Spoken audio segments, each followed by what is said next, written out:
नमस्कार, good morning. मैं Vinod Gupta जैनित classes में आपका स्वागत करता हूं।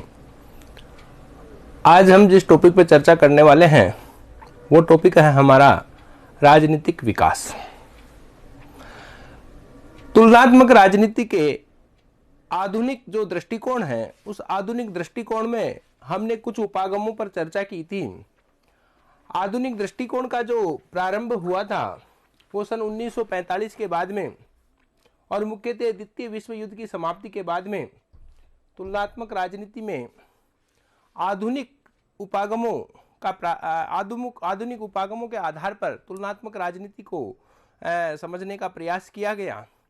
तो जो आधुनिक उपागम थे उन आधुनिक उपागम में हमने देखा राजनीतिक अर्थशास्त्र उपागम, राजनीतिक समाजशास्त्रीय उपागम, इसके अलावा नव संस्थागत उपागम, राजनीतिक संस्कृति का, राजनीतिक सामाजिकरण का, राजनीतिक विकास का।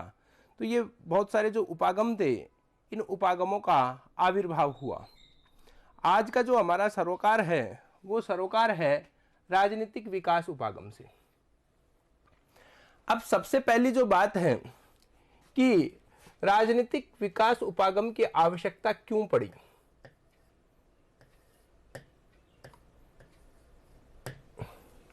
क्योंकि राजनीतिक विकास से पहले हम राजनीतिक व्यवस्था और संरचनात्मक प्रकार्यात्मक उपागम, राजनीतिक व्यवस्था जिसका प्रतिपादन डेविड ईस्टन ने किया था और दूसरा एक उपागम था संरचनात्मक प्रकार्यात्मक उपागम जिसका प्रतिपादन आमंड और पावेल ने किया था।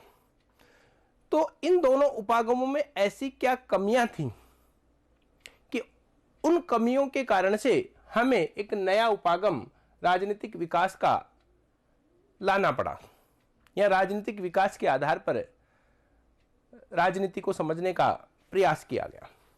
तो पहली बात क्या थी कि जो सिस्टम अप्रोच था यानी व्यवस्था उपागम था, व्यवस्था उपागम, और दूसरा जो उपागम था संरचनात्मक प्रकार्यात्मक उपागम, एसएफ अप्रोच,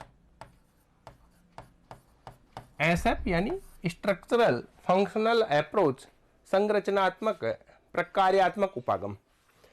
तो ये जो उपागम था डेविड ईस्टन का था,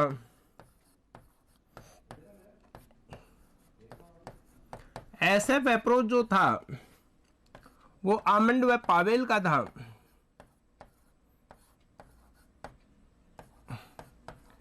और इसके अलावा एक और उपागम जो था उसका नाम था मार्क्सवादी लेनिनवादी उपागम। मार्क्सवादी लेनिनवादी, मार्क्सवादी लेनिनवादी।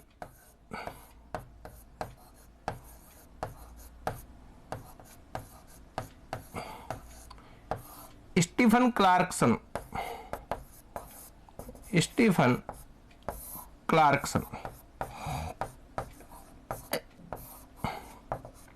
देखिए ये जो तीन उपागम थे, मार्क्सवादी लेनिनवादी उपागम, व्यवस्था उपागम और संरचनात्मक प्रकार्यात्मक उपागम, ये राजनीतिक विकास से पूर्व के उपागम हैं।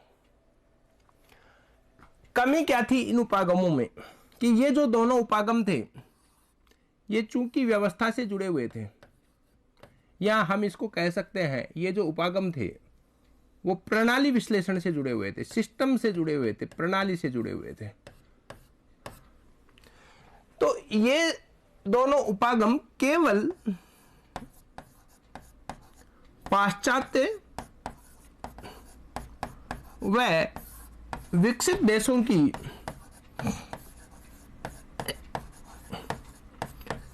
राजनीति को, राजनीतिक व्यवस्था को समझने में तो सहायक थे,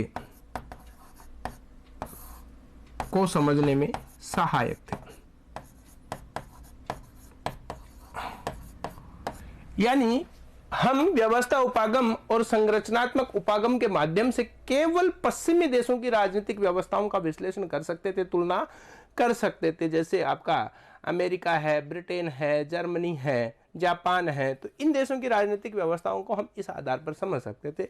अब ये जो मार्क्सवादी लेनिनवादी उपागम था, ये केवल साम्यवादी राजनीतिक व्यवस्था का विश्लेषण करने में सहायक था। विश्लेषण करने में सहायक था।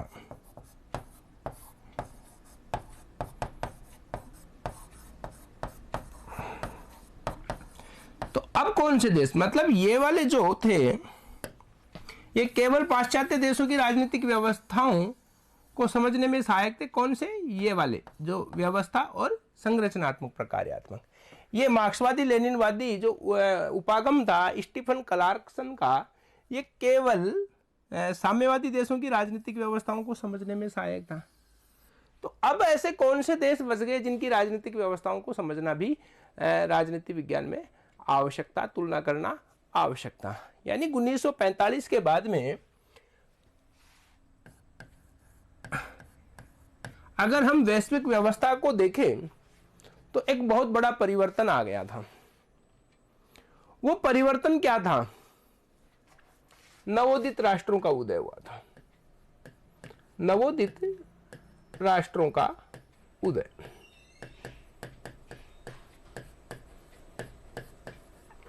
और इन नवोदित राष्ट्रों की जो राजनीतिक व्यवस्था थी वो किसी निश्चित ढांचे के अंदर नहीं डल पाई थी, या ये अभी राजनीतिक जो या संविधानों की हम बात करें, राजनीतिक व्यवस्था की बात करें, तो उसमें अभी अपरिपक्व थे कि किस तरह का ढांचा निर्मित करना है।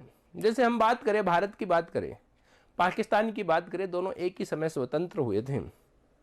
दोनों ने लोकतंत्रात्मक शासन व्यवस्थाओं को अपनाया था, लेकिन जो ढांचा था या दोनों की जो लोकतांत्रिक व्यवस्था थी, उस लोकतांत्रिक व्यवस्था पर ऐसे अनेक तत्व प्रभाव डाल रहे थे जिनका संबंध विशुद्ध रूप से राजनीतिक तत्वों से नहीं था। जैसे हम भारत की बात करें तो भारत की राजनीतिक व्यवस्था स्वतंत्रता के पश्चात से ही जो एक लोकतंत्रात्मक व्यवस्था को अपनाया गया था, उस पर आप देखिए जाति का प्रभाव तब भी था, आज भी है, और यहाँ तक कि जाति का प्रभाव बढ़ता ही जा रहा है। जातिगत आधार पर मतदान व्यवहार होता है, जाति के आधार पर निर्णय लिए जाते हैं, जाति के आधार पर उम्मीदवार खड़े किए जाते हैं। तो कहने का मतलब एक जाति का जो तत्व है, जो कि परंपरागत राजनीति विज्ञान के विश्लेषण का या तुलनात्मक अध्ययन का एक विषय नहीं था, लेकिन अब यह देखा जाने लगा कि जाति ने भारत की राजनीति को किस प्रकार से प्रभावित किया, धर्म ने किस प्रकार से प्रभावित किया, वर्गों ने किस प्रकार से प्रभावित किया है।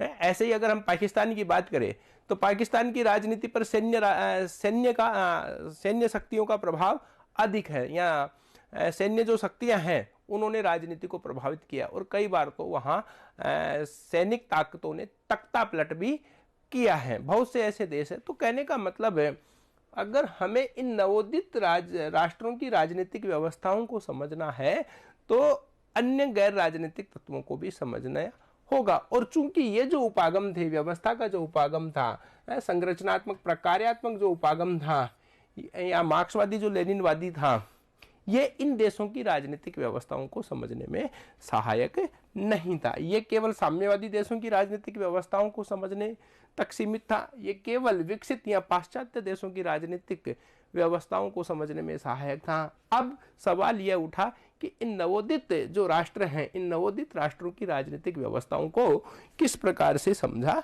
जा सकता है। अतः 1960 के आसपास से राजनीतिक विकास उपागम का राजनीति विज्ञान में प्रारंभ हुआ। तो पहली जो हमारी बात थी कि ये जो उपागम है, इस उपागम की हमें आवश्यकता क्यों पड़ी?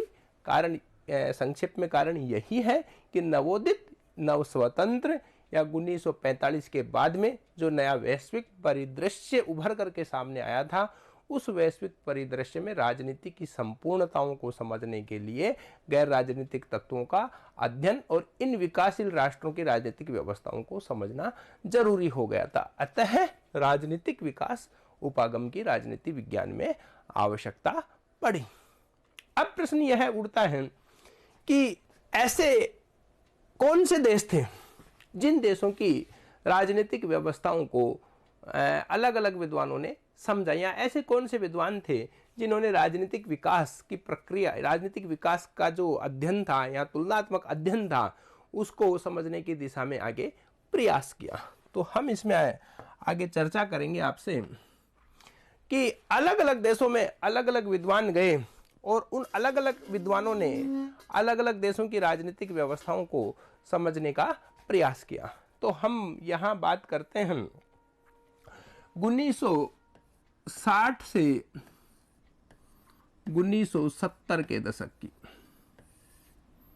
70 के बीच की हम बात कर रहे हैं।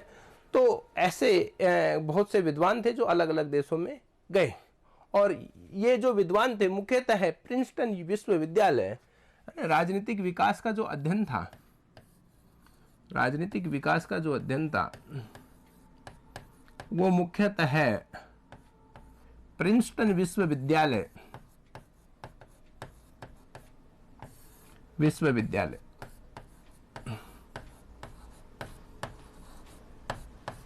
और प्रिंसटन विश्वविद्यालय यूएसए, मतलब प्रिंसटन विश्वविद्यालय के जो विद्वान थे, यूएसए के जो विद्वान थे, है ना, उन्होंने राजनीतिक विकास को अपने अध्ययन का केंद्र बिंदु बनाया। अलग अलग देशों में अलग अलग विद्वान गए और उन विद्वानों ने वहां की राजनीतिक जो व्यवस्थाएं थी, राजनीतिक विकास जो वहां पर था या राजनीतिक जो ढांचा था, उस ढांचे को समझने का प्रयास किया। तो कौन से देश में कौन से विद्वान गए, तो मैं जैसे बात करता हूं, पहली जो बात करता हूं इसको आप यूं समझिए, अलग अलग देशों में अलग अलग विद्वान गए, अलग अलग देशों में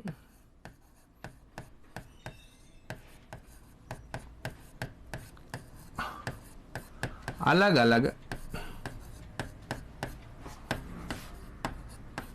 विद्वान।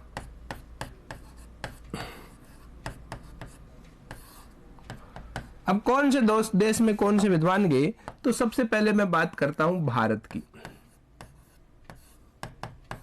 जैसे भारत में माइनर वीनर आए, पाकिस्तान में बिंडर गए, श्रीलंका में रिंग्स गए, नाइजीरिया में कोलमैन गए, घाना में डेविड एप्टर गए और म्यांमार में लुशियन पाए गए। तो इन अलग अलग देशों में इन अलग अलग विद्वानों ने वहां की राजनीतिक व्यवस्थाओं को, राजनीतिक विकास को समझने का प्रयास किया। तो इससे संबंधित एग्जाम में प्रश्न आता है कि एक तरफ तो देश का नाम दिया हुआ होता है और दूसरी तरफ कुछ विद्वानों के नाम दिए हुए होते हैं, तो जोड़ा मिलाना होता है। तो भारत में कौन आए, भारत में जो आए वो थे माइनर वीनर।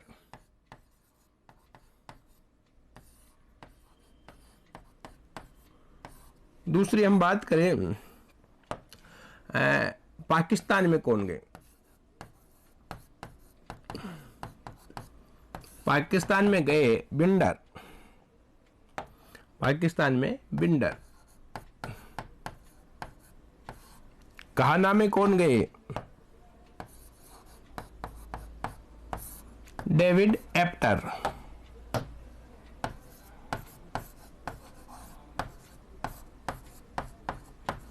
नाइजीरिया में कौन गए,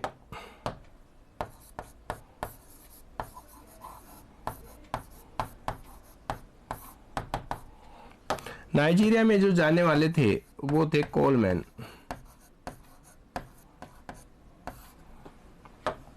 श्रीलंका में कौन गए,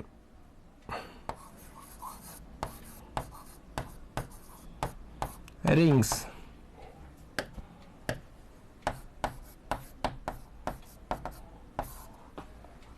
और इसके बाद में म्यांमार, जिसको बर्मा कहा जाता था, म्यांमार में, है ना, म्यांमार या आप इसको बर्मा भी मान सकते हैं। तो यहां पर गए लुशियन पाई।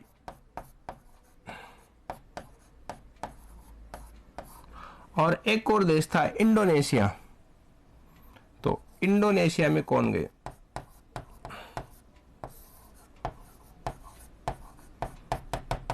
इंडोनेशिया में फीत गए।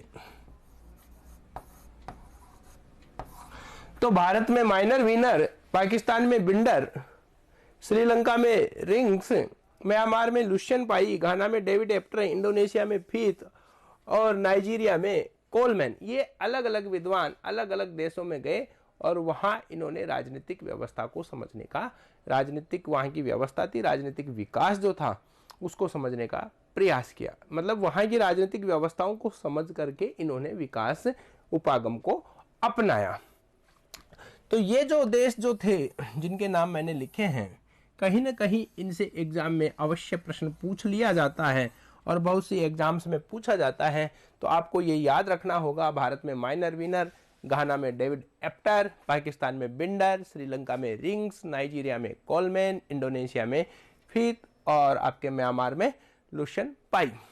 पर्टिकुलर प्रश्न भी पूछ सकता है कि राजनीतिक विकास का जो अध्ययन करना था उसमें लुशियन पाई किस देश से जुड़े हुए थे? तो लुशियन पाई म्यांमार का उन्होंने राजनीतिक व्यवस्था का अध्ययन किया था। विश्वविद्यालय की बात आती है कि राजनीतिक विकास से जुड़ा हुआ जो विश्वविद्यालय है वो विश्वविद्यालय कौन सा है? आप बताएंगे। प्रिंसटन विश्वविद्यालय, अमेरिका का, जो राजनीतिक विकास के अध्ययन से जुड़ा हुआ था। अब बात आती है कि राजनीतिक विकास की जो समय जो था वो समय कौन सा था? मुख्यतः 1960 से लेकर के 1970 तक का जो समय था वो राजनीतिक विकास के अध्ययन की शुरुआत का समय था। अब हम बात करते हैं कि इन विद्वानों ने इन देशों की राजनीतिक व्यवस्थाओं का अध्ययन किया और अध्ययन करने के बाद में अपने कुछ निष्कर्ष निकाले। तो अलग अलग विद्वानों ने राजनीतिक विकास को अलग अलग रूप में समझने का प्रयास किया। कोई विद्वान राजनीतिक विकास को कहता है कि अगर किसी देश का आर्थिक विकास हो जाता है तो इसका मतलब वो देश राजनीतिक विकास भी वहां का हो चुका है। कहने का मतलब राजनीतिक विकास को आर्थिक विकास से जोड़ा है।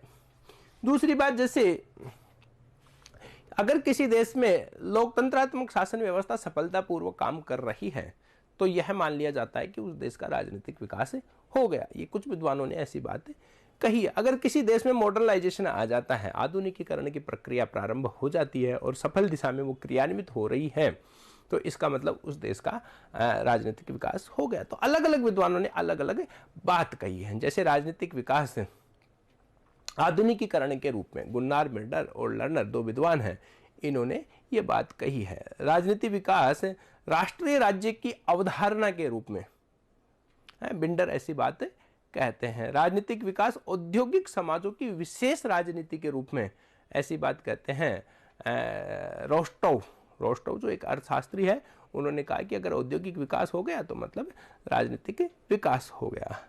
ऐसे ही राजनीतिक विकास लोकतंत्र के विकास के रूप में कोलमैन इस तरह की बात करते हैं। तो अलग अलग विद्वानों ने राजनीतिक विकास को अलग अलग रूपों में स्पष्ट करने का प्रयास किया है। तो हम यहाँ अब आगे चर्चा करते हैं कि राजनीतिक विकास के बारे में अलग अलग विद्वानों के क्या दृष्टिकोण है या कौन क्या कहते हैं। तो पहली जो मैं बात कर रहा हूं वो है कि राजनीतिक विकास आर्थिक विकास के रूप में, राजनीतिक विकास आर्थिक विकास के रूप में, राजनीतिक विकास आर्थिक विकास के रूप में, ये आपकी पहली बात है। स्पर्ट, एमर्सन, लिपसेट, कोलमैन, कटराइट, है ना, और बेरन, ये जो विद्वान हैं वो क्या कहते हैं कि राजनीतिक विकास किसको माना जाएगा? यानी यदि आर्थिक विकास हो गया, किसी देश का आर्थिक विकास हो गया, मतलब उस देश का राजनीतिक विकास भी हो गया, या राजनीतिक विकास, आर्थिक विकास हो रहा है मतलब राजनीतिक विकास भी हो रहा है। तो अब यहां हम उन विद्वानों के नाम लिखेंगे जिन विद्वानों ने राजनीतिक विकास को आर्थिक विकास के रूप में माना है। तो वो विद्वान हैं, कुछ विद्वान हैं जिनके नाम है Spurt, Emerson,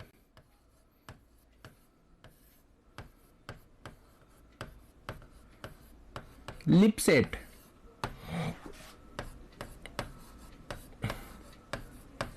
Coleman,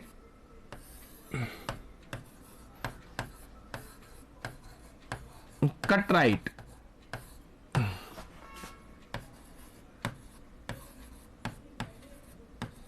Paul Baran, अगले हैं पॉल ए बेरन,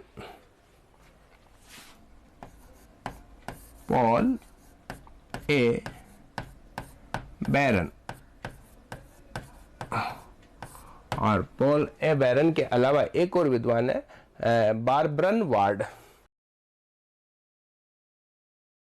ये विद्वान। और इसमें विशेष रूप से आपको एग्जाम में इनका नाम तो जरूर पूछ लिया जाता है कि राजनीतिक विकास आर्थिक विकास के रूप में कौन मानते हैं? Paul A Baran. वैसे Spurt, Emerson, Lipset, Coleman, Cutright, Paul A Baran और बारबरन वार्ड, ये सारे के सारे जो विद्वान हैं वो राजनीतिक विकास को आर्थिक विकास के रूप में देखते हैं। अब हम दूसरे जो विद्वान हैं उनकी बात करते हैं राजनीतिक विकास औद्योगिक विकास के रूप में। तो दूसरे जो कहते हैं वो ये कहते हैं कि राजनीतिक विकास औद्योगिक विकास के रूप में,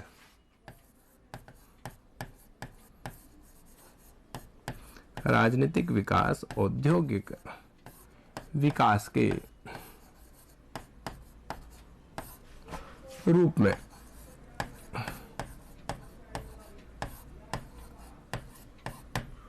इसको ये जो बात कहते हैं वो है रोस्टोव।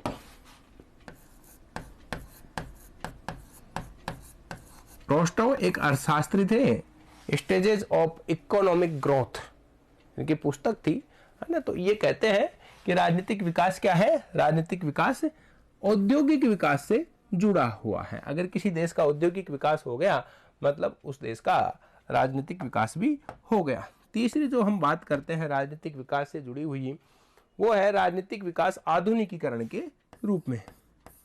राजनीतिक विकास आधुनिकीकरण के रूप में, आधुनिकीकरण के रूप में।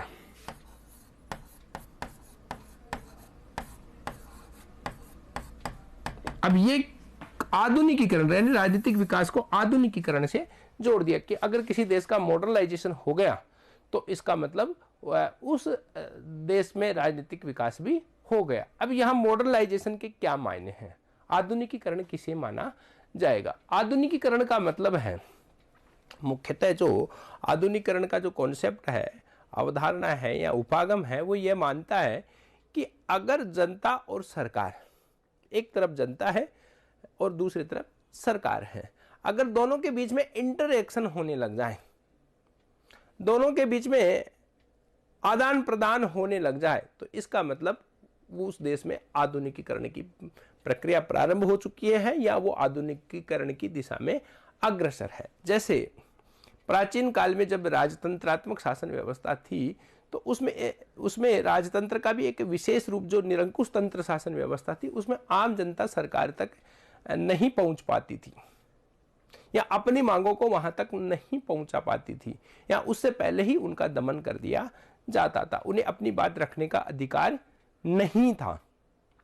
लेकिन जहां आधुनिकीकरण हो जाता है, राजनीतिक आधुनिकीकरण हो जाता है, उन देशों में सरकार की जनता तक पहुंच हो जाती है और जनता की सरकार तक पहुंच हो जाती है। जनता और सरकार के बीच में इंटरएक्शन होने लगता है। और यहां तक कि हम बात करें कि जो ब्यूरोक्रेसी है, यानी जो शासन के महत्वपूर्ण पद है, उन महत्वपूर्ण पदों पर किसी एक वर्ग का कब्जा नहीं होता है, किसी एलिट का कब्जा नहीं होता है, बल्कि उच्च वर्ग के साथ साथ में मध्यम और जो निम्न वर्ग के लोग हैं वो भी ब्यूरोक्रेसी के अंदर यानी नौकरशाही में अपनी भूमिका निभाते हैं। तो राजनीतिक आधुनिकीकरण के जो विद्वान हैं वो या राजनीतिक आधुनिकीकरण को राजनीतिक विकास के पर्याय मानते हैं या उसके समकक्ष मानते हैं कि आधुनिकीकरण से राजनीतिक विकास हो चुका है। तो राजनीतिक विकास राजनीतिक आधुनिकीकरण के रूप में एक नाम आता है गुन्नार मिल्डर का और एक नाम आता है लर्नर का। ये दोनों विद्वान मुख्यतः राजनीतिक विकास को आधुनिकीकरण की प्रक्रिया के रूप में मानते हैं। तो कौन कौन मानते हैं, हम कुछ 2-3 नाम यहां पर नोट करेंगे। गुन्नार मिर्डल, गुन्नार मिर्डल, एक तो गुन्नार मिर्डल है और दूसरे है लर्नर लिपसेट। लिपसेट भी पूर्व में भी इनका नाम आ चुका है और यहां भी आधुनिकीकरण की प्रक्रिया से लिपसेट जुड़े हुए हैं। और इसके अलावा एक नाम है डेविड एप्टर। डेविड एप्टर भी राजनीतिक विकास को आधुनिकीकरण के रूप में मानते हैं। नेक्स्ट हम बात करते हैं, चौथा जो नाम है राजनीतिक विकास को राष्ट्रीय राज्य के प्रचालक के रूप में, राष्ट्रीय राज्य के प्रचालक के रूप में, राष्ट्रीय राज्य के प्रचालक के रूप में। अब देखिए ये क्या कहते हैं, अगर राष्ट्रीय राज्य को अपना लिया जाता है, शक्तिशाली राज्य की स्थापना हो जाती है, राष्ट्रीय राज्यों की अवधारणा या स्वतंत्र राज्य के अस्तित्व बन जाता है, धर्मनिरपेक्ष राज्य का अस्तित्व बन जाता है, तो उसको हम राजनीतिक विकास के रूप में मानेंगे। तो राष्ट्रीय राज्य के प्रचालक के रूप में मानते हैं बिंडर एडवर्ड सिल्स। ये मानते हैं बिंडर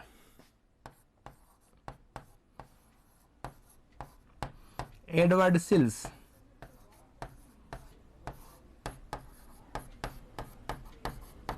और एक विद्वान है सिल्वर्ट, सिल्वर्ट KH सिल्वर्ट, KH सिल्वर्ट।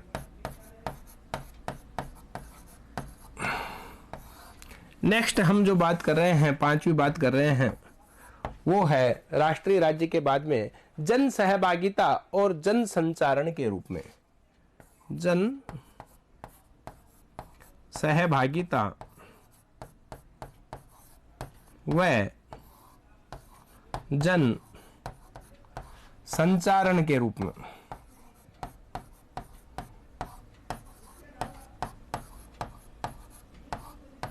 अब आप यहां ध्यान रखेंगे, जन सहभागिता की बात कही है, जन संचारण की बात कही है, संचार के साधनों की बात कही है, तो इसका नाम वैसे आपको याद रह जाएगा, क्योंकि जहां संचार की बात आती है वहां कार्ल डायस का नाम मुख्य रूप से लिया जाता है। तो ये जो बात जो कह रहे हैं वो कौन है, कार्ल डायस, क्योंकि कार्ल डायस है वो संचार सिद्धांत से जुड़े हुए हैं। तो इस तरह से हमने 5 बातें अभी देख ली है। राजनीतिक विकास आर्थिक विकास के रूप में, नाम आपको याद रखना है, पॉल ए बैरन का मुख्य रूप से नाम ध्यान में रखना है। राजनीतिक विकास औद्योगिक विकास के रूप में कौन मानते हैं, रोस्टोव मानते हैं। राजनीतिक विकास आधुनिकीकरण के रूप में कौन मानते हैं, गुन्नार मिर्डल, लर्नर लिपसेट और डेविड एप्टर मानते हैं।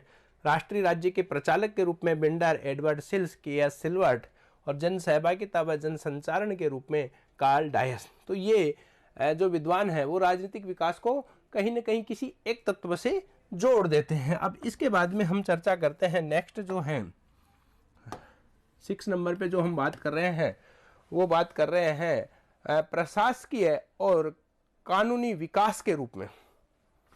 प्रशासकीय व कानूनी विकास के रूप में, प्रशासकीय व कानूनी विकास के रूप में। अब देखिए ये क्या कहते हैं कि अगर किसी देश में प्रशासन का और कानूनों का विकास हो जाए, प्रशासन उच्च श्रेणी का बन जाए, कानूनों का विकास हो जाए, कानून पर आधारित शासन व्यवस्था चलाई जाए, विधि के शासन की स्थापना हो जाए, तो उसे हम राजनीतिक विकास का श्रेणी में मानेंगे। ऐसा कौन है प्रशासकीय और कानूनी विकास से जुड़े हुए, रिंग्स और max weber. Rings, max weber,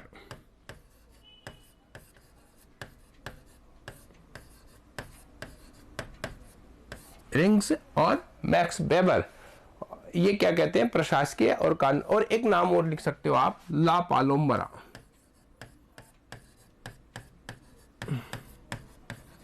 ला पालोम्बरा। नेक्स्ट जो हम बात कर रहे हैं वो बात कर रहे हैं लोकतंत्र के निर्माण के रूप में राजनीतिक विकास, है ना। लोकतंत्र के निर्माण के रूप में, लोकतंत्र के निर्माण के रूप में राजनीतिक विकास। यानी ये जो विद्वान है वो राजनीतिक विकास को लोकतंत्र के साथ में जोड़ देते हैं कि अगर किसी देश में लोकतंत्रात्मक शासन व्यवस्था सफलतापूर्वक कार्य कर रही है, मतलब उस देश में राजनीतिक विकास हो रहा है। तो लोकतंत्र के निर्माण के रूप में राजनीतिक विकास, ये बात करते हैं आमंड व कोलमैन, पालोम्बरा और पिनोक। आमंड व कोलमैन, आमंड व कोलमैन,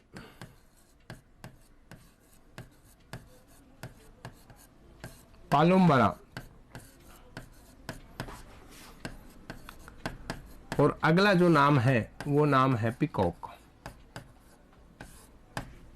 ये रोनाल्ड पिकॉक, चूंकि पिकॉक का जो पूरा नाम है वो है रोनाल्ड पिकॉक। ये विद्वान राजनीतिक विकास को लोकतंत्र के विकास के रूप में मानते हैं। नेक्स्ट जो बात करते हैं हम लोकतंत्र के निर्माण के बाद में स्थायित्व व व्यवस्थित परिवर्तन के रूप में राजनीतिक विकास। स्थायित्व व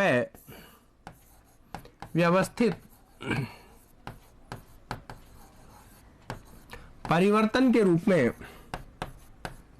राजनीतिक विकास।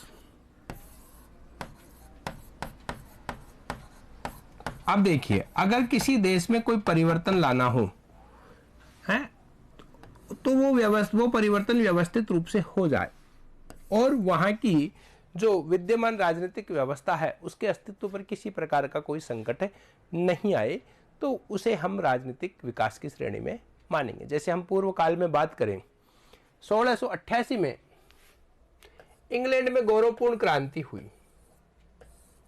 नाम ही इसका गौरवपूर्ण, ग्लोरियस रिवॉल्यूशन है, क्योंकि बिना किसी रक्तपात के ये क्रांति हो गई थी। और तत्कालीन जो विद्यमान व्यवस्था थी उस विद्यमान व्यवस्था में किसी प्रकार का कोई आमूलचूल परिवर्तन नहीं आया था, केवल एक अधिकारों की मांग रखी गई थी और उस मांग को बाद में पूरा कर दिया गया 1689 का बिल ऑफ राइट्स पास करके। तो कहने का मतलब है कि जो परिवर्तन जो जनता चाहती थी वो परिवर्तन भी हो गया और तत्कालीन विद्यमान व्यवस्था में किसी प्रकार का कोई संकट पैदा नहीं हुआ। कहने का मतलब व्यवस्था, राजनीतिक व्यवस्था स्थायी बनी रही और व्यवस्थित रूप से परिवर्तन भी हो जाता है, तो उसे हम राजनीतिक विकास की श्रेणी में मानते हैं। या दूसरे उदाहरण से आप समझिए कि चुनाव के माध्यम से राजनीतिक व्यवस्था में परिवर्तन हो जाता है। भारत की अगर हम बात करें, हर 5 साल पे मुख्य सामान्यतः चुनाव होते हैं और चुनाव में अक्सर परिवर्तन भी हो जाता है। सत्ता किसी एक पक्ष के हाथ से निकल करके, एक दल के हाथ से निकल करके दूसरे दल के हाथ में चली जाती है। तो ये परिवर्तन जो होता है एक व्यवस्थित तरीके से परिवर्तन हो जाता है और राजनीतिक व्यवस्था के समक्ष किसी प्रकार का कोई संकट पैदा नहीं होता है, वो व्यवस्थित, वो स्थायी बनी रहती है। तो इसे हम कहेंगे राजनीतिक विकास की श्रेणी में। जैसे भारत पाकिस्तान की आप तुलना करें, भारत में व्यवस्थित रूप से परिवर्तन होता रहा है, हो जाता है, जनता की इच्छा अनुसार सत्ता बदल जाती है। लेकिन पाकिस्तान में क्या होता है, पाकिस्तान में जिसके हाथ में सत्ता होती है वो जबरदस्ती से या सैन्य ताकतों से या तानाशाही से अपनी सत्ता को या जनता के जो जनता की जो इच्छा है उस इच्छा का अनादर करके सत्ता पर टिके रहते। तो कहने का मतलब भारत में जो राजनीतिक विकास का स्तर है वो पाकिस्तान की तुलना में ज्यादा है। तो ये स्थायित्व और व्यवस्थित परिवर्तन के रूप में जो मानने वाले विद्वान हैं उसमें कार्ल डायस और रिंग्स का नाम मुख्य रूप से है। तो ऐसे विद्वान हैं कार्ल डायस और दूसरा जो नाम है महत्वपूर्ण वो नाम है रिंग्स।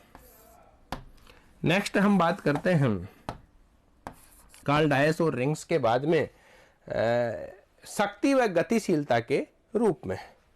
शक्ति व गतिशीलता के रूप में। शक्ति व गतिशीलता के रूप में।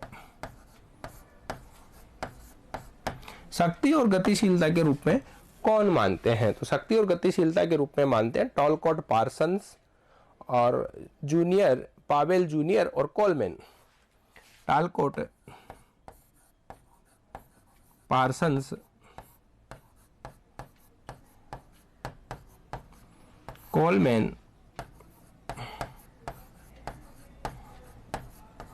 टॉलकोट, पार्सन्स, कोलमैन और तीसरा जो नाम है वो है Powell junior. Powell junior. Next जो हम बात कर रहे हैं और क्या है? सामाजिक परिवर्तन की बहुदिशायुक्त प्रक्रिया के रूप में।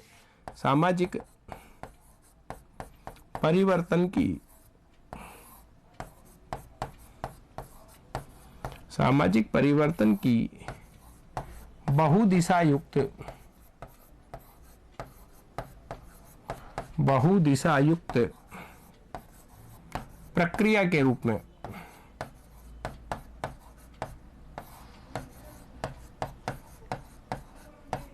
यानी सामाजिक परिवर्तन के अनेक दिशाओं के आधार पर जो मानते हैं वो विद्वान कौन कौन है? मल्लिकिन, डोनाल्ड मल्लिकिन, डोनाल्ड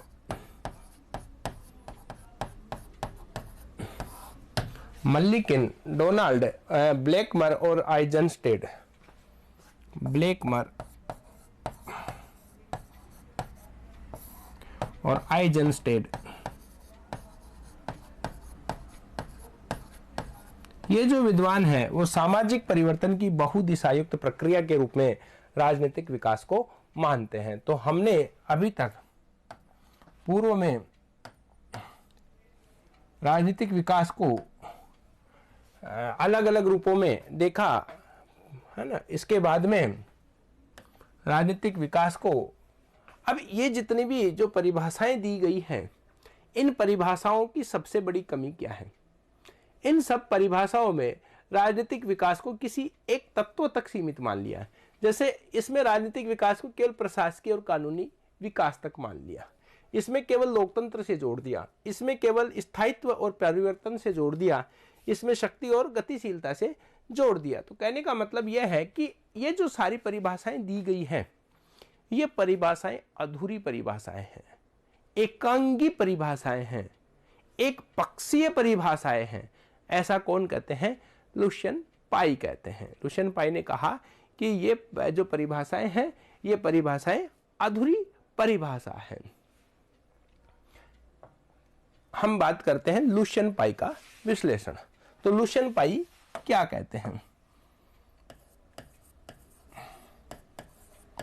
लुशियन पाई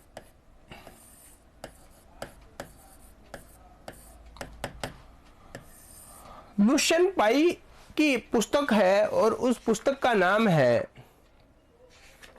लुशियन पाई की पुस्तक का नाम है aspects of political development, political culture and political development.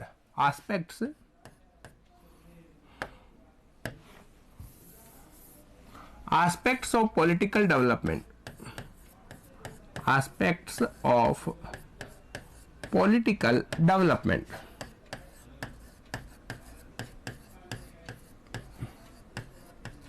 और एक और पुस्तक है, एक तो यह पुस्तक है लुशियन पाई और दूसरी पुस्तक है political culture and political development.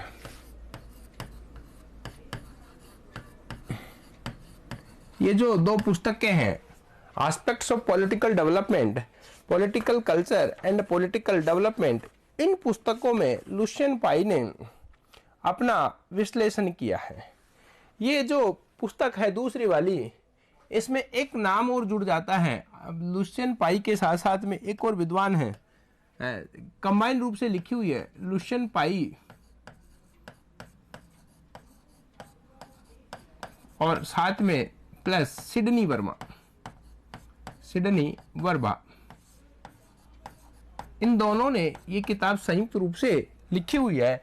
तो ये aspects of political development Lucian Pye की पुस्तक है, और जो दूसरी पुस्तक है political culture and political development Lucian Pye और सिडनी वर्मा। तो इन दोनों, अब हम बात केवल यहाँ लुशियन पाई की कर रहे हैं, तो इन दोनों पुस्तकों में लुशियन पाई ने अपने राजनीतिक विकास का विश्लेषण किया है। और राजनीतिक विकास की जहां कहीं भी बात आती है तो एक विस्तार से जो विश्लेषण किया गया है, व्यापक जो विश्लेषण किया गया है, वो विश्लेषण लुशियन पाई के द्वारा किया गया है। इसलिए लुशियन पाई को राजनीतिक विकास का पिता कहते हैं। एग्जाम में पूछ लिया जाता है कि राजनीतिक विकास का या राजनीतिक विकास उपागम का पिता किसे कहते हैं, तो राजनीतिक विकास उपागम का पिता लुशियन पाई को कहा जाता है। तो यहां मैं ये एक फैक्ट आपका यह भी लिख देता हूं कि राजनीतिक जो विकास है, राजनीतिक विकास उपागम का पिता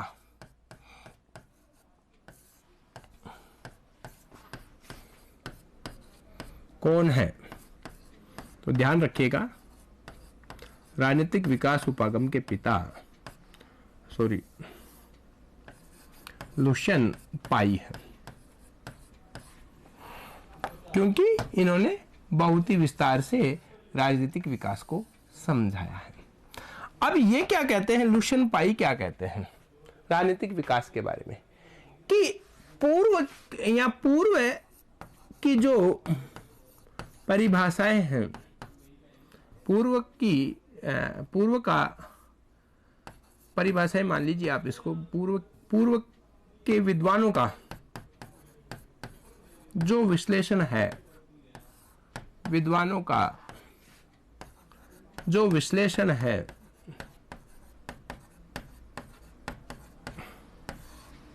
वह एक पक्षीय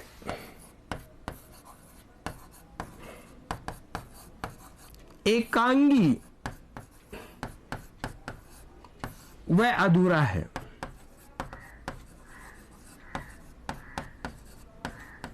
देखिए लुशियन पाई क्या कहते हैं कि पूर्व में हम जितने विद्वानों के जो विश्लेषण देखे हैं राजनीतिक विकास के बारे में, वो सारा का सारा क्या है, सारा आरोप लगाया इन्होंने कि एक पक्षीय है, एक पक्षीय यानी एक ही तत्व को, एकांगी, बात वही है, एक ही अंग को राजनीतिक विकास के साथ में जोड़ दिया। इसलिए वो जो पूर्व के जो विश्लेषण है वो विश्लेषण अधूरे विश्लेषण है। क्यों है अधूरे? क्योंकि एक पक्षी है। मतलब अब लुशियन पाई क्या कहना चाहते हैं इसके माध्यम से, ये कहना चाहते हैं कि राजनीतिक विकास जो है, राजनीतिक विकास बहुआयामी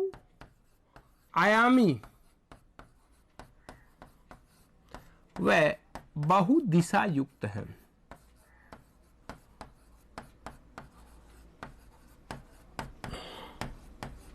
राजनीतिक विकास बहुआयामी और बहुदिशा युक्त है, multi dimensional and multi directional है।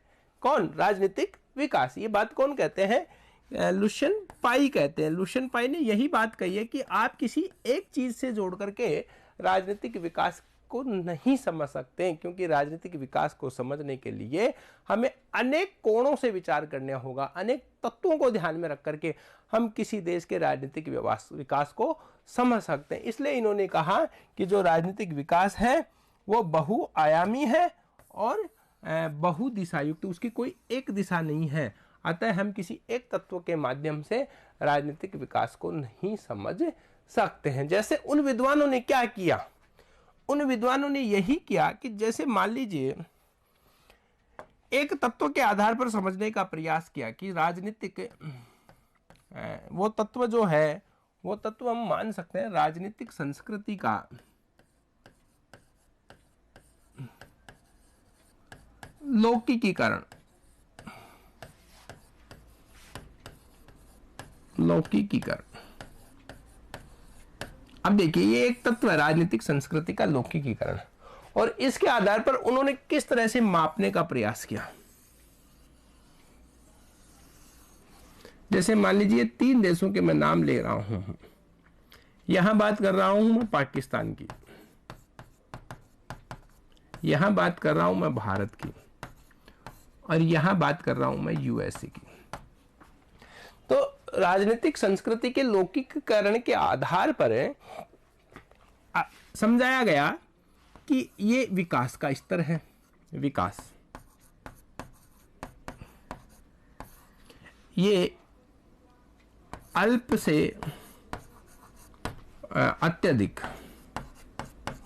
अब देखिए इस डायग्राम से स्वतः स्पष्ट हो रहा है कि केवल एक तत्व को लिया गया है राजनीतिक संस्कृति का लौकिकीकरण, और राजनीतिक संस्कृति के लौकिकीकरण के आधार पर इससे स्पष्ट हो रहा है कि पाकिस्तान की तुलना में इस तत्व के आधार पर भारत का विकास ज्यादा है और भारत की तुलना में अमेरिका का विकास ज्यादा है। तो कहने का मतलब यहां हमने एक तत्व के आधार पर राजनीतिक विकास को समझने का प्रयास किया है, लेकिन लुशियन पाई कहते हैं कि हम किसी एक तत्व के आधार पर राजनीतिक विकास को समझ नहीं सकते हैं। इसलिए उन पूर्व की परिभाषाओं को अधूरा मान करके लुशियन पाई ने अपने अनुसार राजनीतिक विकास को समझाने का प्रयास किया है। तो लुशियन पाई क्या कहते हैं? लुशियन पाई ने कहा कि हम राजनीतिक विकास को 3 आधारों पर नाप सकते हैं। लुशियन पाई ने क्या कहा कि राजनीतिक विकास का विश्लेषण करते समय, राजनीतिक विकास का विश्लेषण करते समय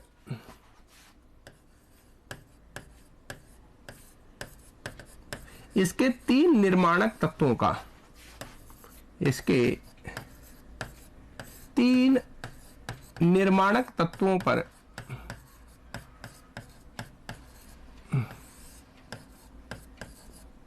इसके 3 निर्माणक तत्वों पर विचार करना चाहिए।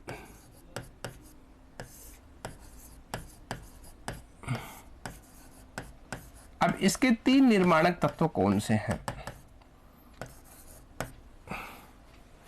यानी अगर हम राजनीतिक विकास का विश्लेषण करते हैं तो लुशियन पाई क्या कहते हैं कि विकास का विश्लेषण करते समय विकास का निर्माण करने वाले तत्वों पर विचार करना चाहिए। अब वो 3 तत्व कौन से हैं? कहा निर्माणकारी पहला तत्व है कि आप विचार करो संपूर्ण जनसंख्या के संदर्भ में, संपूर्ण जनसंख्या के संदर्भ में, संपूर्ण जनसंख्या के संदर्भ में। अब देखिए यहां क्या कहना चाहते हैं लुशियन पाई कि अगर किसी देश के राजनीतिक विकास को आप मापना चाहते हैं तो पहला आधार जो आपका होगा, पहला जो मापदंड होगा वो होगा संपूर्ण जनसंख्या। क्या कहना चाहते हैं? वो ये कहते हैं कि अगर किसी देश की जो जनता है, संपूर्ण जनसंख्या का मतलब हम यहां लेंगे जनता,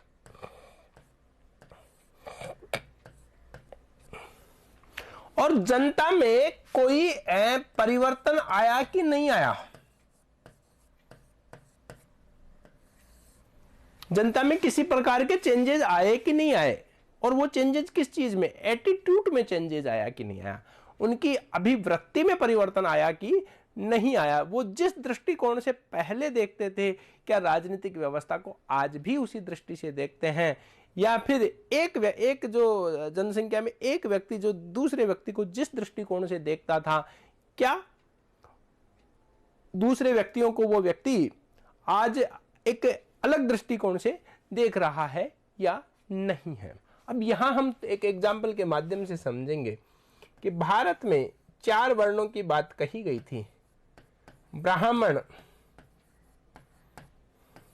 क्षत्रिय, वैश्य और शूद्र।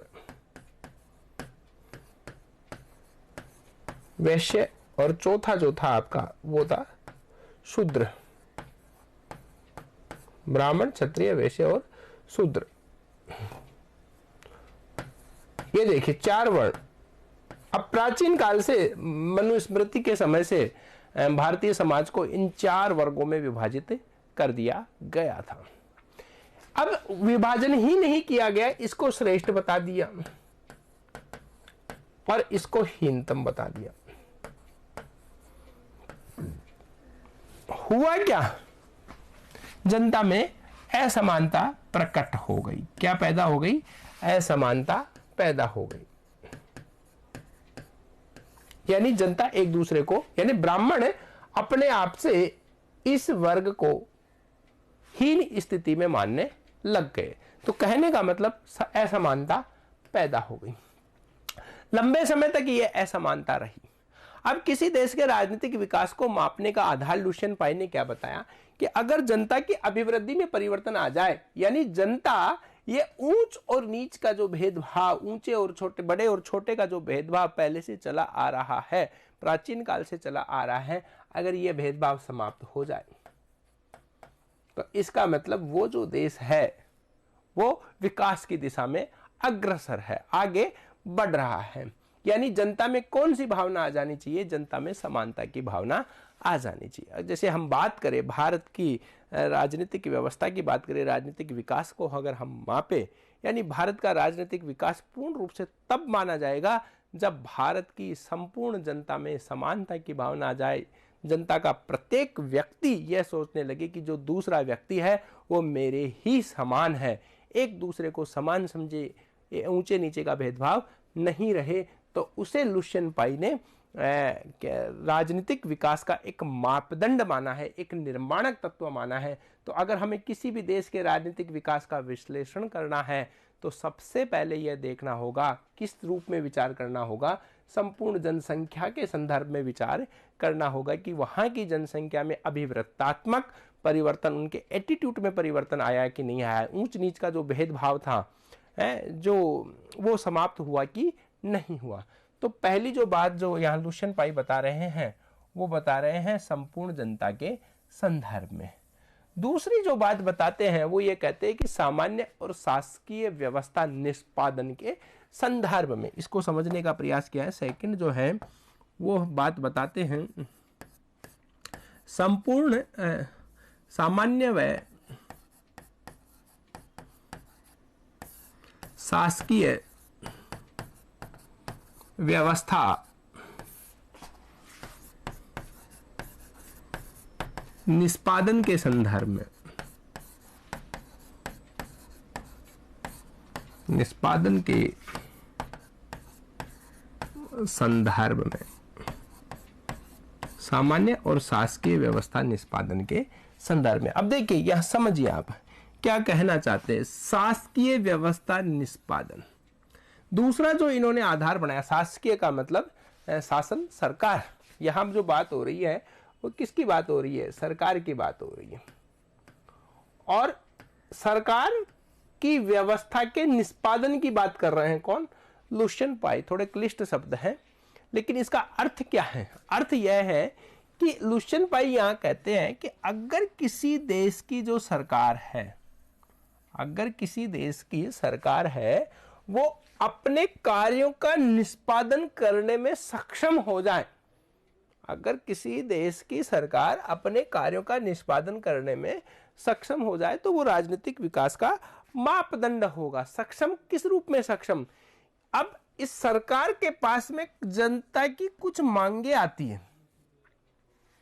और सरकार को उन मांगों का निष्पादन करना होता है। अब सरकार या तो इतनी शक्तिशाली हो जाए, उसके पास इतने संसाधन उपलब्ध हो जाए कि वो जनता की प्रत्येक मांग को पूरा कर दे, जनता खुश हो जाएगी, सरकार की कुशलता बढ़ जाएगी, उस राष्ट्र में खुशहाली आ जाएगी। तो कहने का मतलब या तो जनता की मांगों को पूरा करने जितने संसाधन सरकार के पास में हो, एक बात तो यह है। और दूसरी बात यह है कि या फिर सरकार दृढ़ता के साथ में जनता की जो गैर वाजिब मांगे हैं उन मांगों को पूरा करने के लिए नकार दे, मना कर दे कि भाई आपकी ये जो मांग है इस मांग को हम पूरा नहीं कर सकते। और फिर यदि जनता किसी प्रकार का उपद्रव करती है तो सरकार में इतनी क्षमता होनी चाहिए कि वो जनता के उपद्रव का सफलतापूर्वक सामना कर सके या उस उपद्रव को शांत कर सके। जैसे हम बात करते हैं, जैसे विकासशील देशों की बात करें, क्योंकि राजनीतिक विकास का जो संबंध है वो विकासशील या नवोदित राष्ट्रों की राजनीतिक व्यवस्थाओं को समझने से जुड़ा हुआ है। और इन देशों में अक्सर जब सरकार के पास में विभिन्न प्रकार की मांगे जाती है, सरकार या उनमें से उन जनता की जो मांगे होती है उनको पूरा नहीं कर पाती है, या फिर जो मांगे जनता की ओर से उड़ती है उनमें इस प्रकार की मांगे उड़ती है जो वास्तव में सही मांगे भी नहीं होती। और जब सरकार उनको पूरा नहीं करती तो कई तरह के हड़ताल, धरने, प्रदर्शन इत्यादि होते हैं। तो सरकार उस देश का राजनीतिक विकास कब माना जाएगा? या तो जनता गैर वाजिब मांगे सरकार से रखे, सरकार के पास में भेजे ही नहीं, या फिर जो मांगे वाजिब मांगे सरकार के पास में भेजती है वो मांगे सरकार पूरी कर दे, या फिर गैर वाजिब मांगे आती है तो सरकार उस आंदोलन का दृढ़तापूर्वक सामना करे। किसी प्रकार के उस देश के अंदर जो क्षति, हिंसा, इस प्रकार का माहौल ना बने, तो उसे हम राजनीतिक विकास का मापदंड मानेंगे। तो कहने का मतलब जो पहली बात थी वो जनसंख्या के संदर्भ में बताई है लुशियन पाई ने, और जो दूसरी बात बताई है वो सामान्य और शासकीय व्यवस्था निष्पादन के अंतर्गत की जनता की मांगों को या तो पूरा करने की क्षमता हो उसमें, या फिर दृढ़तापूर्वक उसका सामना करने की क्षमता हो। अब जो तीसरी बात लुशियन पाई कहते हैं वो बात कहते हैं राजनीति के संगठक के संदर्भ में, राजनीति के संगठक के संदर्भ में।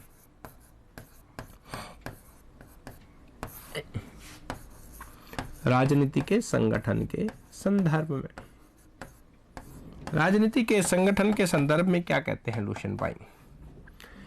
अब यहां बात जो कर रहे हैं लुशियन पाई वो संगठन की बात कर रहे हैं। संगठन का मतलब 3 अंग। अब यहां 3 अंगों की बात कर रहे हैं लुशियन पाई। 3 अंग कौन से हैं? आपका जो एक अंग है कार्यपालिका, दूसरा अंग है व्यवस्थापिका, और तीसरा अंग है न्यायपालिका। अब ये राजनीति के संगठन के संदर्भ में लुशियन पाई क्या कहना चाहते हैं? वो कहना चाहते हैं कि इसका काम कानूनों को क्रियान्वित करना है, लागू करना है। व्यवस्थापिका का जो काम है कानून को बनाना है, और न्यायपालिका का काम क्या है? निर्णय करना है, संवैधानिकताओं की जांच, संवैधानिक कानूनों की जांच करना है।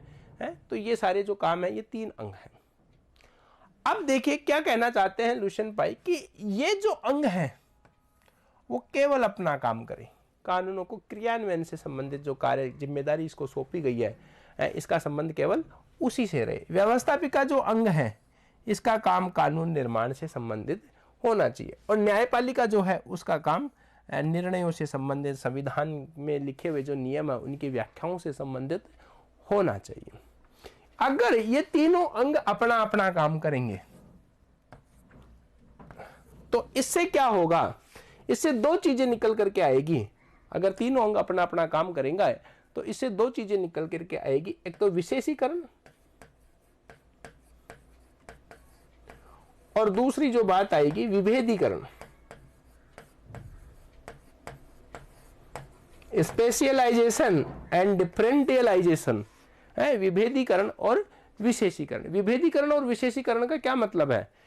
अब देखिए, अगर ये अंग केवल अपना ही काम करेगा,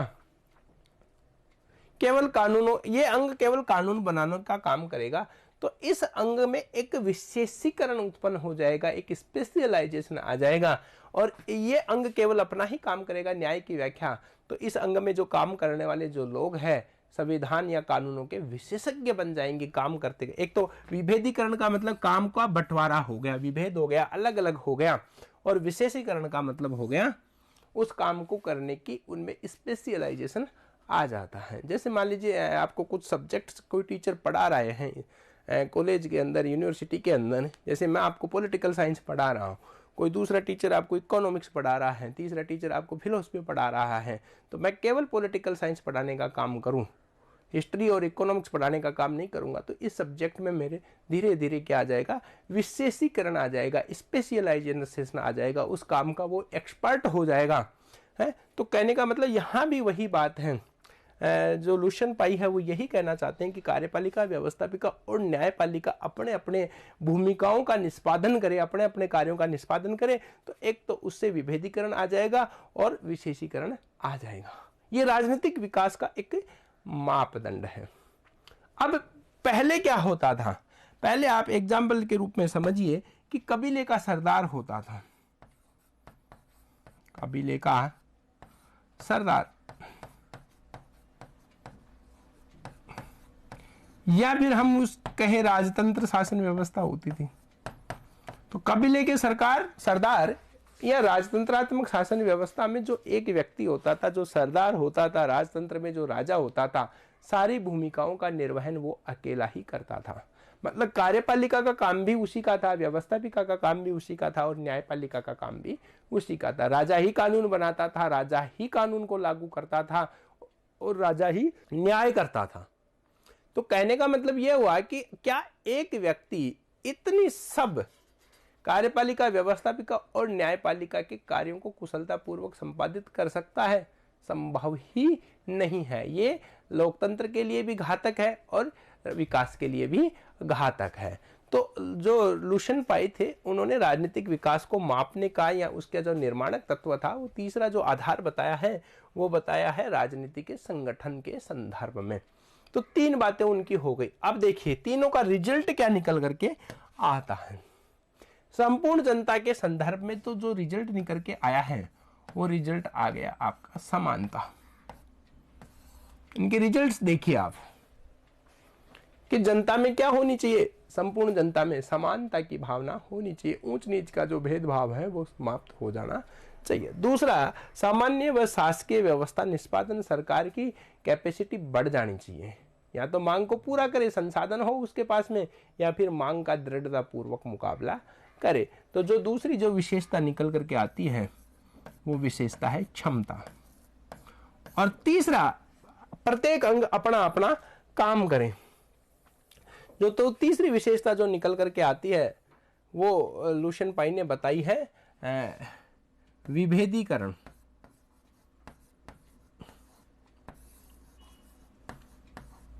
वह विशेषीकरण। विभेदीकरण से ही जुड़ा हुआ दूसरा शब्द है विशेषीकरण, क्योंकि विभेदीकरण होगा तो विशेषीकरण स्वतः हो जाएगा। तो तीन बात करते हैं, वो समानता की बात करते हैं, क्षमता की बात करते हैं, है ना, विभेदीकरण की बात करते हैं, और ये जो तीन इसके निर्माणकारी तत्वों की बात लुशियन पाई करते हैं। अगर इन तीनों तत्वों के आधार पर किसी भी देश की राजनीतिक व्यवस्था विकास का सही आकलन किया जाना चाहिए। लुशियन पाई से पहले क्या हो रहा था, जितने भी जो विश्लेषण करता थे वो केवल एक तत्व को आधार बना करके राजनीतिक विकास को माप रहे थे, समझ रहे थे। लेकिन लुशियन पाई ने कहा कि किसी एक तत्व के आधार पर नहीं, बल्कि अनेक तत्वों के आधार पर, और हमें ये तीन निर्माणकारी तत्व हैं जो लुशियन पाई ने बताए हैं, इन तीन निर्माणकारी तत्वों के आधार पर राजनीतिक विकास को समझा जाना चाहिए। कहने का मतलब लुशियन पाई ने पहले ही बताया था कि राजनीतिक विकास बहुआयामी और बहुदिशा युक्त है। मतलब बहुआयामी का मतलब उसको अनेक दृष्टियों से समझना चाहिए। तो ये आपका लुशियन पाई का एक विश्लेषण हो गया। अब हम आगे बात करते हैं। लुशियन पाई ने फिर ये जो विश्लेषण दिया, उस विश्लेषण के आधार पर उन्होंने अपनी एक परिभाषा भी दी है। तो लुशियन पाई की परिभाषा, लुशियन पाई की परिभाषा क्या है?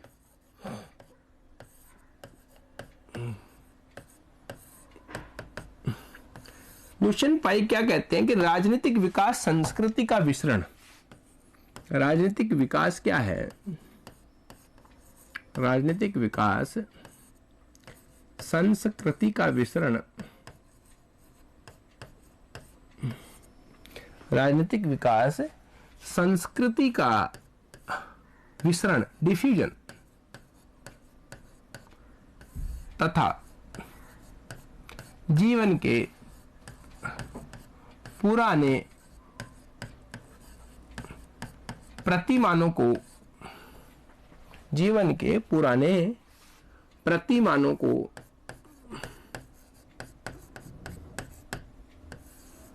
नई मांगों के अनुकूल बनाना, नई मांगों के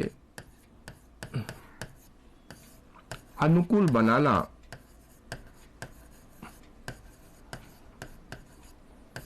नई मांगों के अनुकूल बनाना या उनके साथ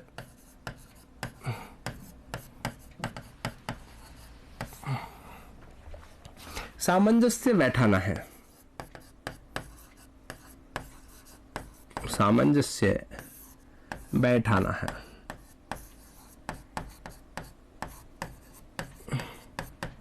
अब देखिए लुशियन पाई क्या कहते हैं कि राजनीतिक विकास क्या है। राजनीतिक विकास संस्कृति का विसरण है।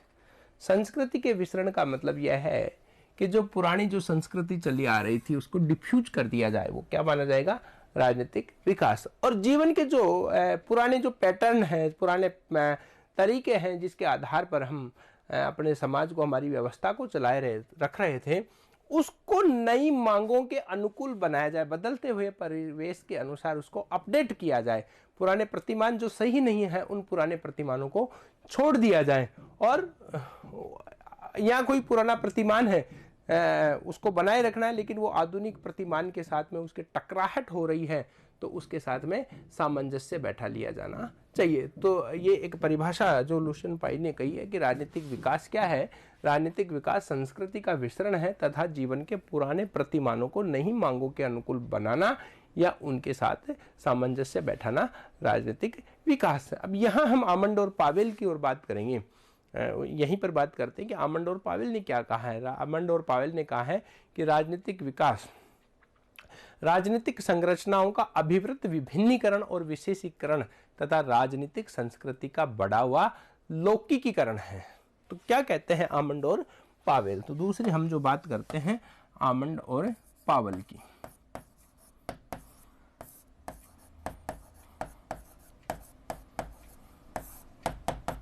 राजनीतिक विकास, आमंड और पावेल क्या कहते हैं कि राजनीतिक विकास राजनीतिक संरचनाओं का, राजनीतिक विकास राजनीतिक संरचनाओं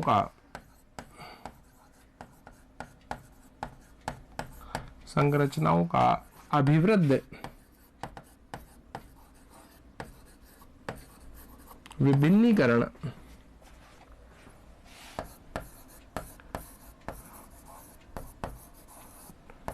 और विशेषीकरण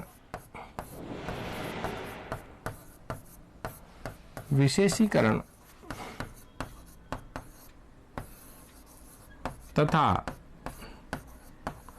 राजनीतिक संस्कृति का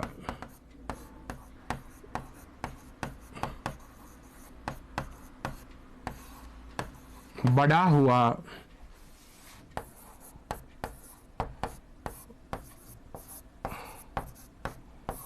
लौकिकीकरण है।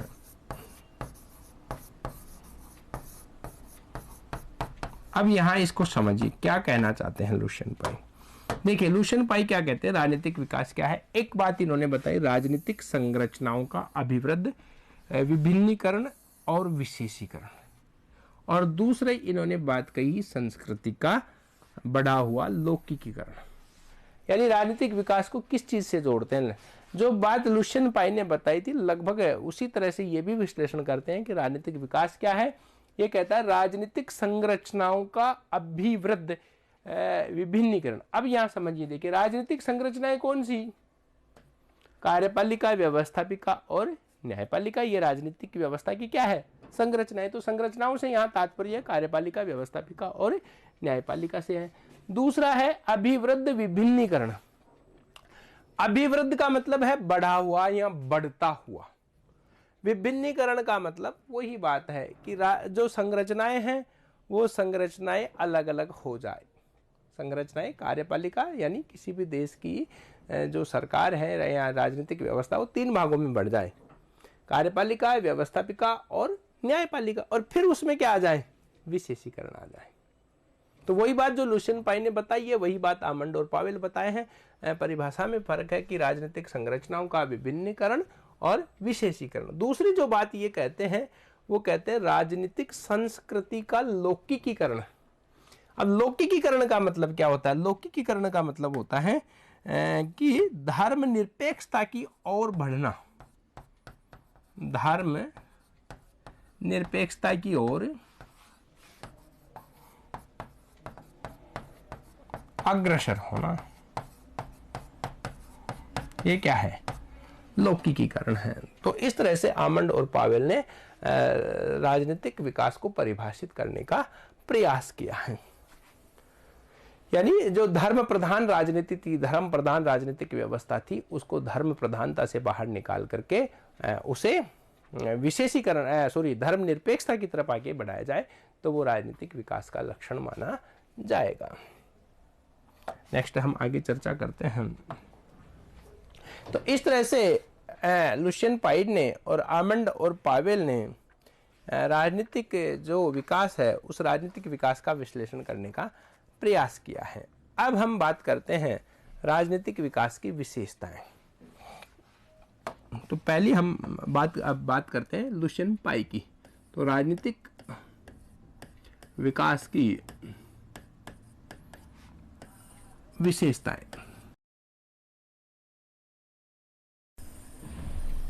पहले हम बात करेंगे लुशियन पाई की।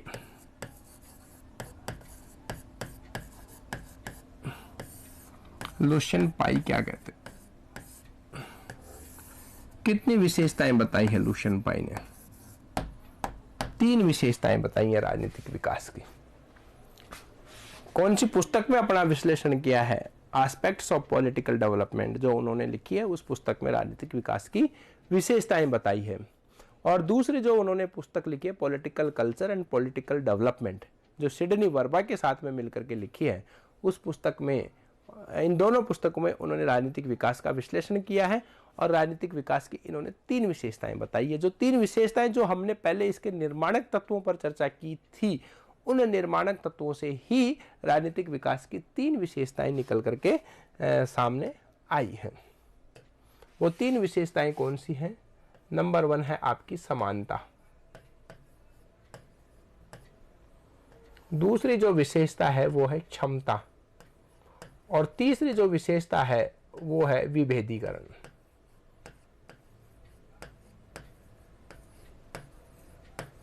विभेदीकरण व विशेषीकरण।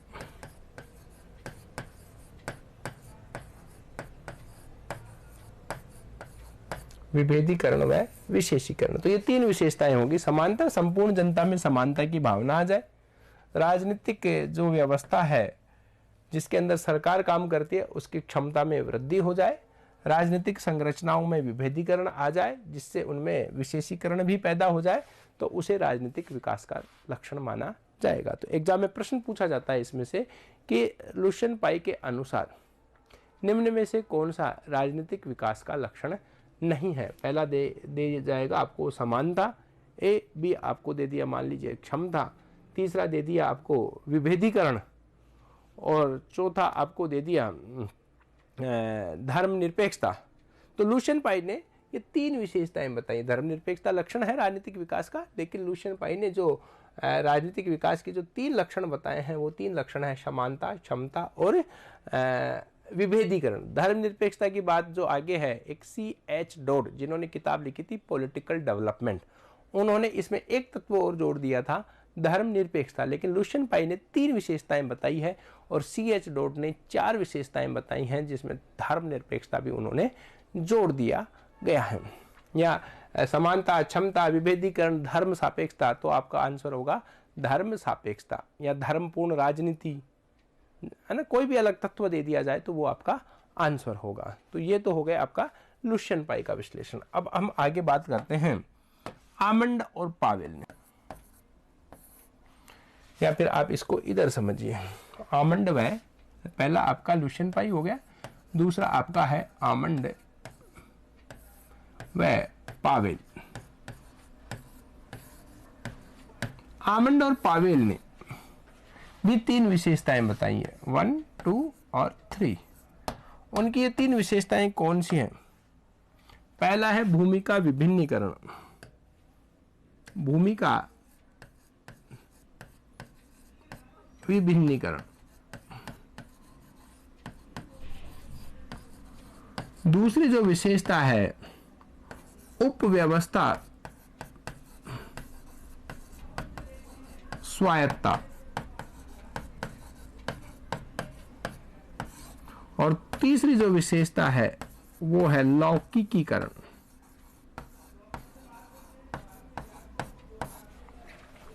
भूमि का विभिन्नीकरण, उपव्यवस्था स्वायत्तता, और तीसरी जो विशेषता है वो विशेषता है आपकी लौकिकीकरण। ये तीन विशेषताएं बताई है आमंड और पावेल ने। अब इनका क्या मतलब है? भूमि का विभिन्नीकरण, उपव्यवस्था स्वायत्तता और लौकिकीकरण, इनके क्या मायने हैं? देखिए, पहली जो विशेषता है भूमि का विभिन्नीकरण, इसका मतलब वही है जो लुशियन पाई ने विभेदीकरण की बात की। भूमि का विभिन्नीकरण मतलब राजनीतिक जो संरचनाएं हैं उन संरचनाओं की भूमिका का विभिन्नीकरण कर दिया जाए। अब संरचनाएं कौन सी है? कार्यपालिका, व्यवस्थापिका और न्यायपालिका।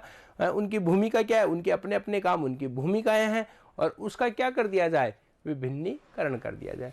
तो जहां बात लुशियन पाई जो तीसरी जो विशेषता बताता है, आमंड की पहली विशेषता से इसका संबंध है। बात एक ही है, भूमि का विभिन्नीकरण मतलब अर्थ वही निकलता है कि विभेदीकरण। अब जो दूसरी विशेषता है उपव्यवस्था स्वायत्तता,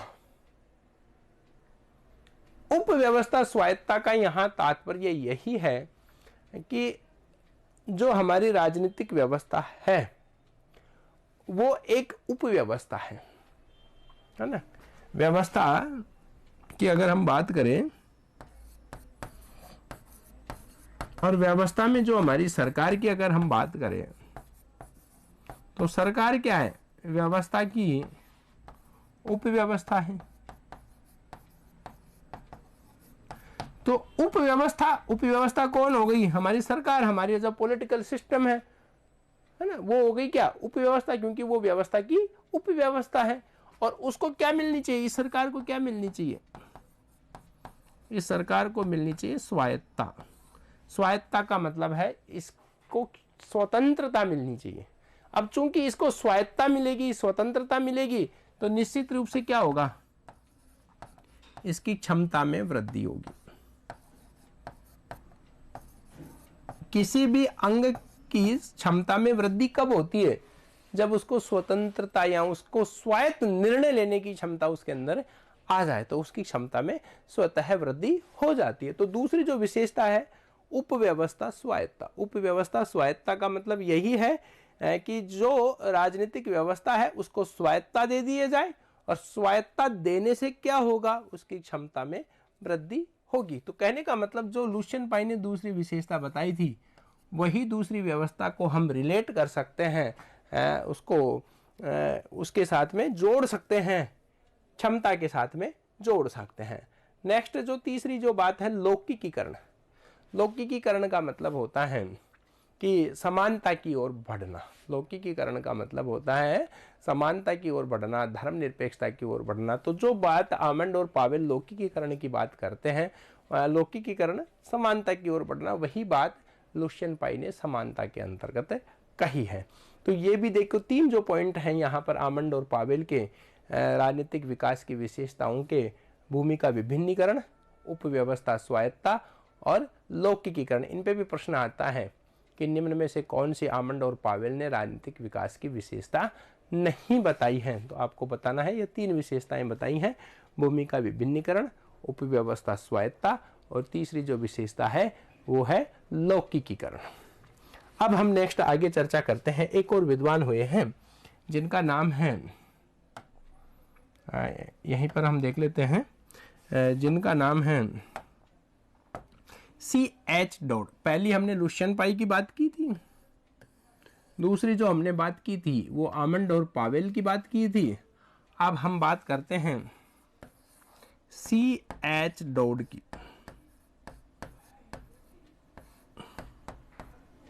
C.H. डॉट की किताब है पॉलिटिकल डेवलपमेंट।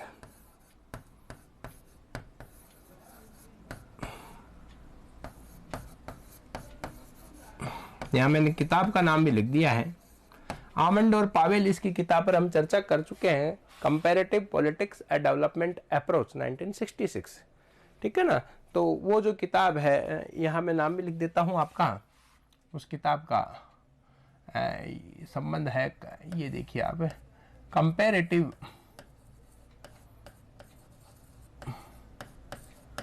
पॉलिटिक्स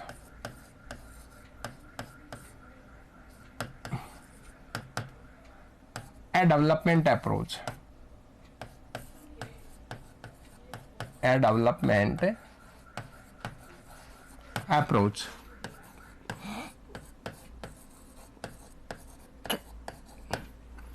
इस पुस्तक में इन्होंने ये 3 विशेषताएं बताई है। C.H. डोड की जो पुस्तक है पॉलिटिकल डेवलपमेंट, इनमें उन्होंने 4 विशेषताएं बताई हैं। समानता, क्षमता, विभेदीकरण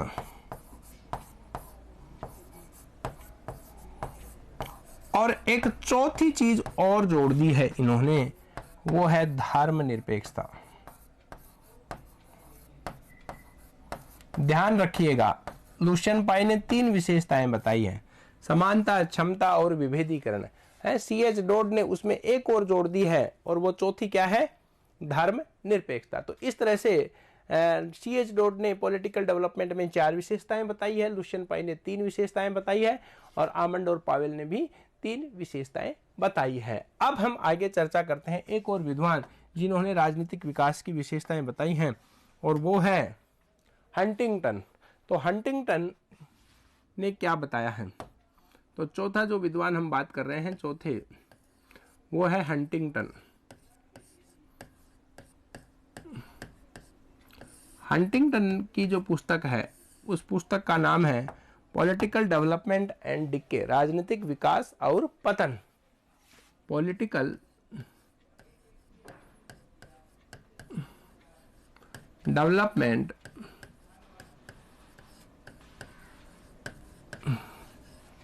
एंड डिके, ये इनकी पुस्तक है। राजनीतिक विकास और डिके, डिके का अर्थ है पतन। यानी एक एग्जाम में प्रश्न आता है कि ऐसा कौन विद्वान है जो राजनीतिक विकास के साथ साथ में राजनीतिक पतन की चर्चा भी करता है, और बहुत सी एग्जाम्स में ये प्रश्न पूछा गया है। तो आपका आंसर होगा उसमें हंटिंगटन, क्योंकि हंटिंगटन विकास के साथ साथ में राजनीतिक पतन की चर्चा भी करते हैं। तो हंटिंगटन ने 4 विशेषताएं बताई हैं राजनीतिक विकास की। वो 4 विशेषताएं कौन सी हैं? नंबर 1, अनुकूलता। नंबर 2, जटिलता। नंबर 3, स्वायत्तता।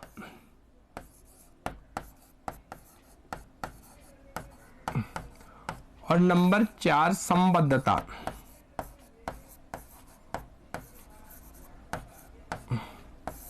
यानी राजनीतिक विकास की 4 विशेषताएं हैं, अनुकूलता, जटिलता, स्वायत्तता और संबद्धता।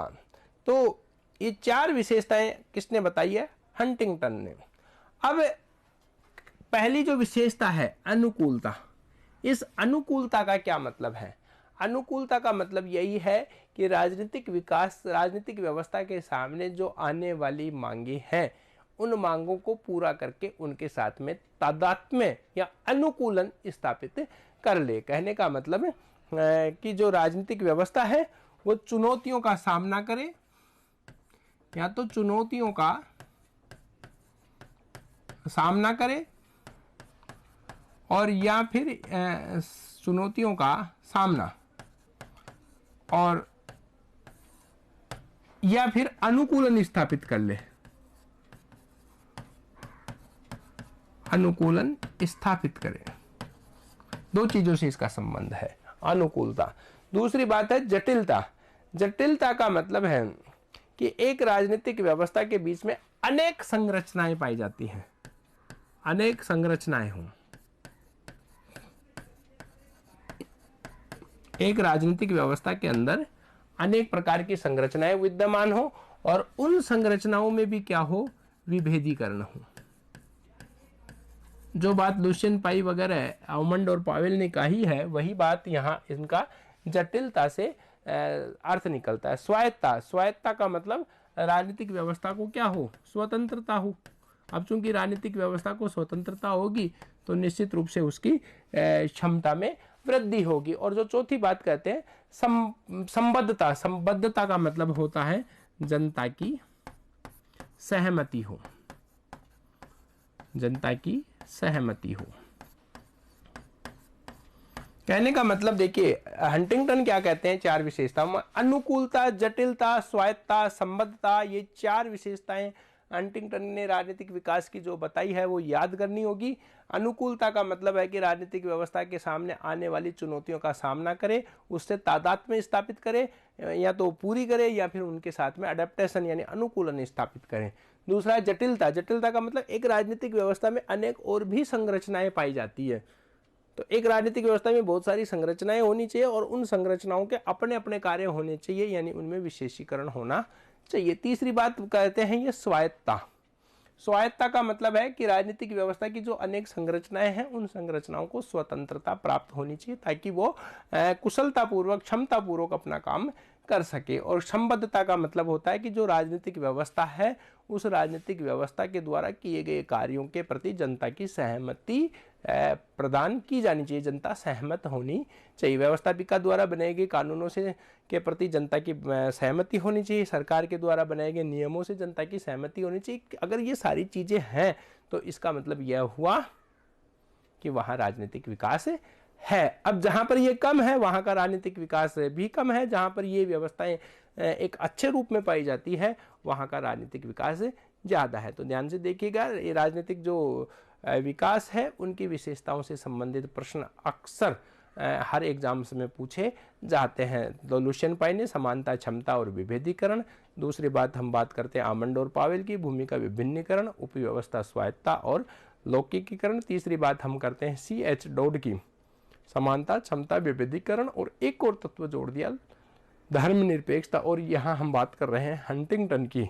तो हंटिंगटन ने अनुकूलता, जटिलता, स्वायत्तता और संबद्धता। किताबों के नाम political development and political culture, Lucian Pye और Sidney Verba. Aspects of political development, ध्यान रखिएगा, aspects of political development Lucian Pye. New aspects of politics Charles Merriam. तो इन दोनों पुस्तकों में किसी प्रकार का कंफ्यूजन नहीं होना है, मैं यहाँ आपको लिख देता हूँ एक बार। अलग अलग पुस्तकें हैं ये, देखिए, न्यू एस्पेक्ट्स ऑफ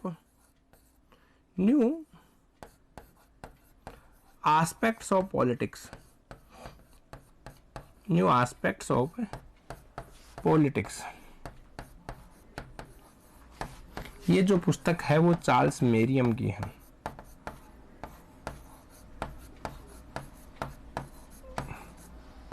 और दूसरी जो पुस्तक है एस्पेक्ट्स ऑफ पॉलिटिकल डेवलपमेंट,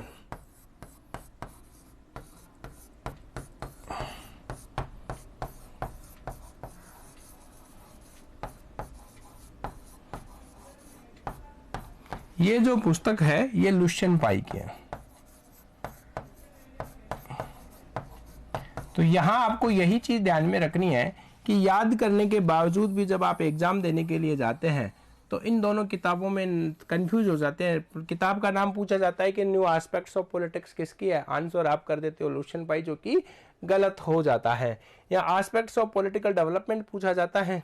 तो अब यह ध्यान रखना है कि चार्ल्स मेरियम ने बताया था न्यू एस्पेक्ट्स ऑफ पॉलिटिक्स यानी राजनीति के नए नए पहलू, और डेवलपमेंट वाली जो बात की है वो लुशियन पाई ने की है। तो यहाँ इसमें कंफ्यूज नहीं होना है, आंसर को बिल्कुल सही करके आना है। Political development C.H. Dodd, political development and DK, ये जो पुस्तक थी वो हंटिंगटन की पुस्तक है। तो अब हम ये राजनीतिक विकास की विशेषताएं हो गई, अब हम आगे और चर्चा करते हैं।